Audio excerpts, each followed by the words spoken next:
ராஜாங்கத்துக்கு எதிரான சாட்சி எல்லாத்தையுமே விசாரிச்ச நீதிபதியுமே ராஜாங்கத்தோட வக்கீல்கிட்ட உங்ககிட்ட ஏதாவது ஆதாரம் இருக்கான்னு கேட்க, அதுக்கு அவங்களுமே ஒரு சிசிடிவி ஃபுட்டேஜ் இருக்கு. அதுல இவங்களோட கார் அவங்க கொலை செய்யப்பட்ட நேரத்துக்கு முன்னாடியே கிளம்பி போயிருக்கு. அதனால சக்தி கொலை செய்யும் போது கண்டிப்பா அங்க ராஜாங்கம் இல்லைன்னு சொல்றாங்க. ஆனாலும் எதிர்த்தரப்பு வக்கீல் வீடியோல கார் மட்டும் தான் தெரியுது. அதுக்குள்ள ஆள் யாரும் தெரியல.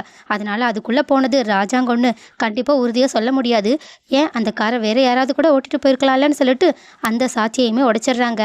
அதுக்கப்புறமா அவங்களுக்கு மேற்கொண்டு சொல்ல எதுவுமே இல்லாததுனால நீதிபதியும் எல்லாத்தையுமே விசாரிச்சு பார்த்துட்டு சாட்சிகள் அடிப்படையாக கொண்டு பார்க்கும்போது என்னதான் ராஜாங்கம் இந்த தப்பை செய்யலன்னு சொன்னாலும் அதுக்கு போதிய ஆதாரங்கள் இல்லாததுனால இந்த கேஸ்ல முதல் குற்றவாளியா ராஜாங்கத்தை அறிவிக்கிறதாகவும் அவங்களுக்கும் ஜெனியோட அப்பாவுக்கும் ஆயுள் தண்டனையை கொடுக்கறதாகவும் அதே சமயத்துல அந்த அடியாட்களுக்கு 7 வருட சிறை தண்டனை கொடுக்கறதாகவும் நீதிபதி சொல்லிடுறாங்க.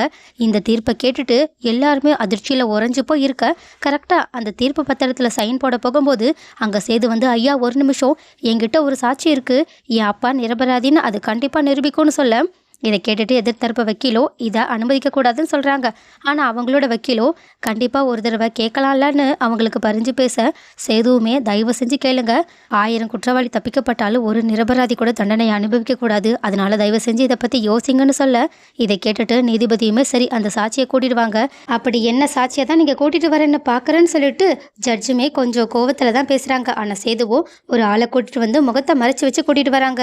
இதை பார்த்துட்டு அவங்களுமே ஏன் இப்படி கூட்டிட்டு வரீங்கன்னு கேட்க, இல்ல என்னோட சாட்சியோட உயிருக்கு ஆபத்து இருக்கு, அதனாலதான் நான் இப்படி கூட்டிட்டு வந்தேன்னு சொல்லிட்டு உடனடியா அந்த சாட்சி முகத்துல இருக்க அந்த துணியை விளக்கனா உள்ள இருக்கிறது வேற யாரும் கிடையாது, நம்ம எதிர்பார்த்தபடியே சக்தி தான். சக்தியை பார்த்த உடனே ஜெனி அவங்களை கட்டி பிடிச்சு கதறி அழ ஆரம்பிக்க, அதுக்கப்புறமா ஜட்ஜுமே அவங்களோட வாக்குமூலத்தை கேட்கறதுக்காக கூண்டுல நிறுத்த, இப்பதான் சக்தி மூலயமா உண்மையாவே என்ன நடந்துச்சு நமக்கு தெரிய வருது. ராஜாங்கம் அங்க வந்து பேசினது முதற்கொண்டு அவங்க அங்கிருந்து கோவமா கிளம்பி போனதுக்கு அப்புறமா தன்னை கொலை செய்ய முயற்சி பண்ணும்போது கரெக்டா அங்கிருந்து சக்தி தப்பிச்சு தெரியாதனமா ஒரு கிணத்துல விழுந்துடுறாங்க.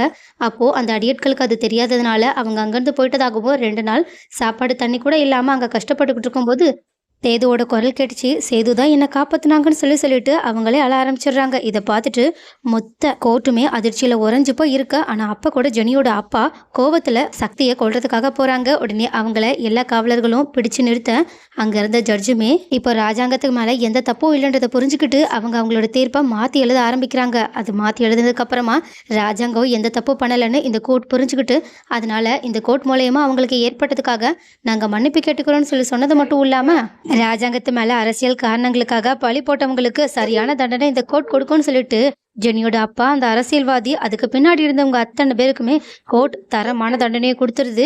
இதை கேட்டுட்டு மொத்த பேரும் சந்தோஷத்துல மூழ்கி இருக்க.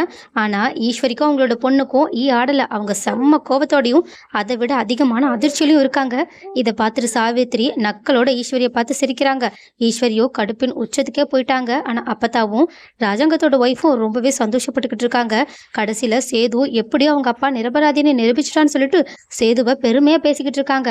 கோர்ட்ல எல்லா வழக்கும் முடிஞ்சு எல்லாரும் வெளியே வரும்போது சேதுவை எல்லாரும் பாராட்டிக்கிட்டு இருக்க. அப்போ கருப்பு தான் இதுக்கு முக்கியமான காரணம் தமிழும் தான் சொல்லிட்டு, தமிழ் இந்த மாதிரியே அந்த பாடி சக்தியோடது இல்லைன்னு சொன்னதுனாலதான் நாங்க இவ்வளவு உண்மைகளை கண்டுபிடிக்க முடிஞ்சிச்சுன்னு சொல்லிடுறாங்க. இதை கேட்டுட்டு எல்லாருமே தமிழை பத்தி யோசிக்க ஆரம்பிக்க, இதை யோசிச்சு பார்த்துட்டு ஈஸ்வரிக்கு இன்னுமே வயிறெல்லாம் எரிஞ்சுக்கிட்டு இருக்கு. ஸோ அடுத்து என்ன நடக்க போகுதுன்றத பொறுத்திருந்து பார்க்கலாம். எப்படியோ ஈஸ்வரியோட மொத்த பிளானும் ஊத்திக்குச்சு. ஆனாலும் இப்ப தமிழையும் எல்லாரும் மன்னிச்சுட்டாங்கன்னா அது தமிழோட உண்மை எல்லாமே வெளியே தெரிய வந்துடுச்சு. ஈஸ்வரியோட நிலைமை ரொம்பவே கவலைக்கிடமா மாறிடும். ஸோ கூடி சீக்கிரம் அந்த நிலைமை ஈஸ்வரிக்கு வரணும்னு யாரெல்லாம் நினைக்கிறீங்க?